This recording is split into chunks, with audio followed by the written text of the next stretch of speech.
We get to meet a young boy named Kelly, who enters a convenience store and buys himself something to drink. While he heads out, two girls enter the store, one of them being Dominique, who happens to be his crush.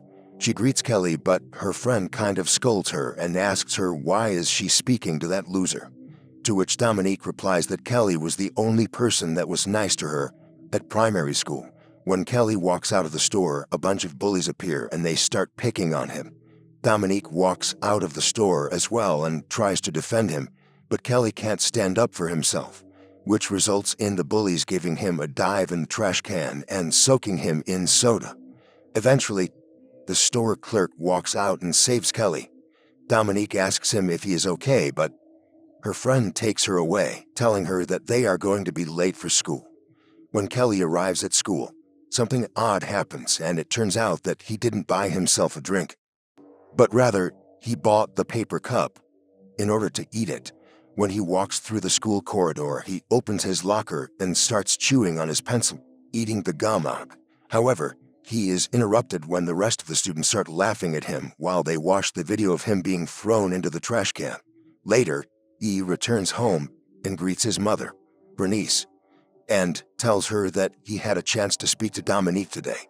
His mother tells him that he should invite her over sometime or go out with her, and she remembers that the two of them used to hang out back in the day.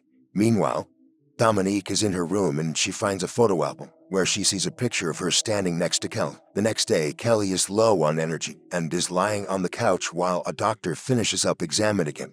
The doctor says that Kelly is having low energy because of his eating disorder and that he is malnourished. The doctor asks him if he is taking the iron pills he has prescribed, and Kelly replies yes. The doctor wants to have a private word with Bernice and tells her that he doesn't think his situation is dietary, so he would suggest that they get a mental health doctor that Kelly can talk to. Before he leaves, he asks Bernice to dinner and tells her that Kelly could use a male role model in his life. When he is out, Kelly jokes around and tells his mother that the doctor has a crush on her. Later, we see that a crowd has gathered around the old man, who is revealed to be Reverend Stanley. The Reverend announces that his hands are carrying a gift that has been given to him by God and asks the crowd if there is anybody that could use his gift. An old woman walks forward and says that she is suffering a permanent knee injury. The Reverend prompts her to tip him and then proceeds to cure her knee. Bernice witnesses this scene and she approaches the Reverend, asking him if he can visit her home and take a look at her son before the Reverend can follow her with his van. He is approached by a man who looks like an American Indian. The man introduces himself as Red Elk and tells Stanley that he can help him with the medicine. Stanley doesn't understand, but Red Elk explains that the gift he acquired from that grave, the medicine, was protected by his family for hundreds of years and it has to return where it belongs. Stanley tells him that he has no intention of letting the gift go, and Red Elk slaps it, but he feels the pain on his bone face, which makes him conclude that the medicine is protecting itself, and whoever tries to hurt Stanley will feel the pain on them. Finally, Red Elk tries to warn Stanley that his gift will destroy him, but Stanley does not care, and he walks away. Bernice and the Reverend arrive at her place and she pays him before he can get started with Kelly. The Reverend tries to do his magic, but he experiences lots of shock the first time he touches Kelly. He asks Bernice where the bathroom is because he needs some time to prepare, and he takes some time to rest before he goes back to give it one more try with Kelly. Before he begins, he tells Kelly that he feels his pain and that the two of them are somewhat alike. They both feel a lot of pain, but they still hope to see some light in the end of the tunnel. Stanley touches Kelly again, and this time, something weird happens. Kelly starts feeling better, and he tells his mother that he is hungry, which means that he is cured.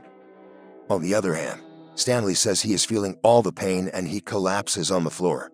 Stanley dies and he is taken away, while the sheriff is having a talk with Bernice and Kelly, saying that he is sorry the Reverend tried to scam them. The next day, Kelly tries to fix his bike, but he accidentally cuts his finger.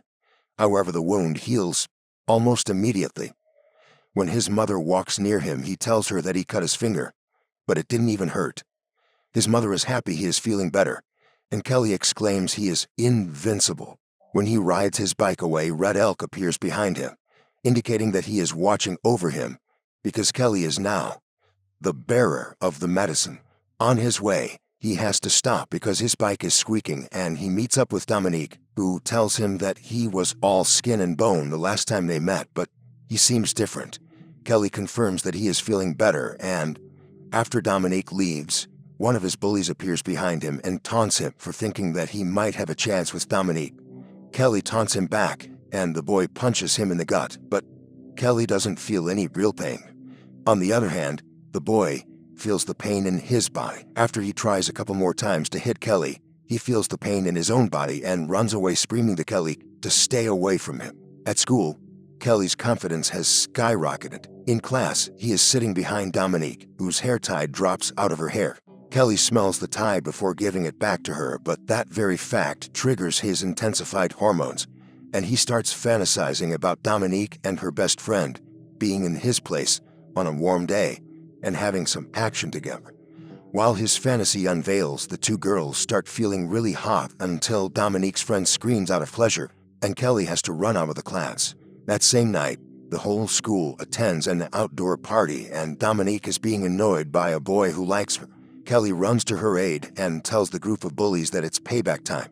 The football coach jumps in the middle before the fight can start and tells the bullies, who also happen to be his players, to walk away. However, he also tells Kelly that he is going to keep an eye on him and will expose what is going on with him, since he can't really believe how his son, who bullied Kelly, got beaten up by him earlier that day. After the party is over, the group of bullies drives their car around and they stumble upon Kelly, who is riding his bike back home. They try to scare him, but the driver loses control of the car and runs Kelly over, but the wounds transfer onto him, and he is killed. The rest of the group sees Kelly is all right and they run away. In a few moments, the police have arrived on the scene along with everybody else.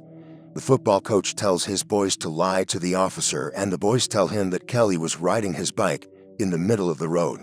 The driver tried to avoid hitting him and swerved, but he lost control of his car and the airbag exploded in his face. In the meantime, Kelly has told Dominique and his mom what really happened. Dominique says that she will keep his secret safe, while Kelly's mother tells him that he should not tell anyone the truth, because that will put him in danger. The next day, Kelly is hanging out with Dominique and they are having a good time while his bullies are watching over them, commenting that they have to do something with Kelly so they can pay tribute to Brad, their friend who died yesterday night. Dominique tells Kelly about a cool new movie that is out, and she says that it'd be cool to check it out, which prompts Kelly to ask her out on Friday night. Kelly has also gotten a job, and when his shift is over, his manager tells him to get the trash out. While he is outside, he is approached by Red Elk, who asks him if he is the boy that got hit by a car yesterday and if he knew Stem. Kelly replies positively to both questions, but he is freaked out and runs away. Kelly returns home and tells his mother the good news about his date with Dominique. Kelly asks her if she wants to go to the nearest store and get her an aspirin, and Bernice replies that that's a good idea. Kelly takes his mother's car and drives away while his bullies are waiting outside his trailer house. They think that Bernice was the one who took the car and drove away to go to her job, while Kelly is still at his own job. Thinking that the house is empty, they tie a chain around an adobe and they pull it away using their truck, damaging the trailer house and thinking they got their revenge for Britain. While they drive away, Bernice has been trapped inside the house and she is trying to catch her breath since a pipe is broken and there is gas leaking inside. Suddenly, an explosion happens and Bernice is burned inside the house. When Kelly returns back home, he runs inside the house to pull his mother's body out, but it's too late for her. Kelly is taken to the hospital and the sheriff has a talk with the doctor, who says that Kelly is absolutely fine. He doesn't have any wounds on his body. The sheriff tells the doctor to keep Kelly in the hospital one more night because he has no next of kin and he needs one more day to make arrangements. Before he leaves, the sheriff is approached by Red Elk because he is a Navajo. Red Elk tells him he needs his help with Kelly, but the sheriff says he doesn't believe in folklore tales and plainly walks away. After Bernice's funeral, the sheriff has to take Kelly out of town and to a public home. While they're on their way, the sheriff asks Kelly if they did any work at their trailer house that would influence its fall. Kelly asks him what he means, and the sheriff reveals that the house's supports were pulled out, probably with a truck, and that's why the trailer collapsed, which caused the gas leak. At the same time, Kelly's bullies decide to taunt him some more while they drive their truck next to the sheriff's truck, which prompts Kelly to make the connection. Angry, Kelly jumps out of the car and the sheriff calls for reinforcements. Kelly tracks the bullies down to a river where they are having a swim. To take the first of them out, Tucker, he uses his shirt to choke himself out, which results in Tucker choking while he is swimming and eventually drowning into the river. Kelly reveals himself and says that there are 3 of them remaining, but he runs away when the sheriff appears.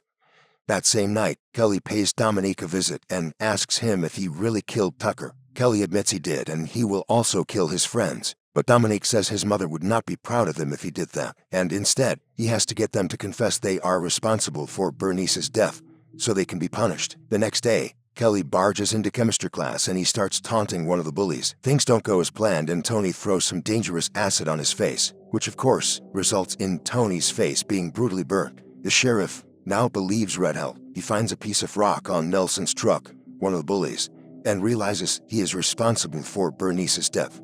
But at the same time, Kelly sneaks in the truck and eats one of Nelson's socks before he starts drilling his legs in order to hurt Nelson by hurting himself. In the turn of events, the coach shoots Kelly to save his son, but he is killed along with Nelson. Dominique tells Kelly he needs to give his powers away if he wants to be with her. The sheriff and Red Elk take him to Stanley's grave and perform a ritual, but the dark force doesn't leave his body. A policeman gets terrified when he sees Kelly's demonic face and shoots him with a shotgun, also shooting Dominique accidentally. When they fall in the grave, Kelly kisses Dominique and then eats Stanley's rotten heart to kill the dark force. However, moments before the film ends, Dominique sits up in the ambulance, and she has now become the one carrying the medicine. And that is the end of the movie. If you enjoyed this recap, don't forget to like the video, subscribe to the Terrahawk Recap channel, and press the bell icon for more movie recaps. Thanks for watching, and I'll see you in the next one.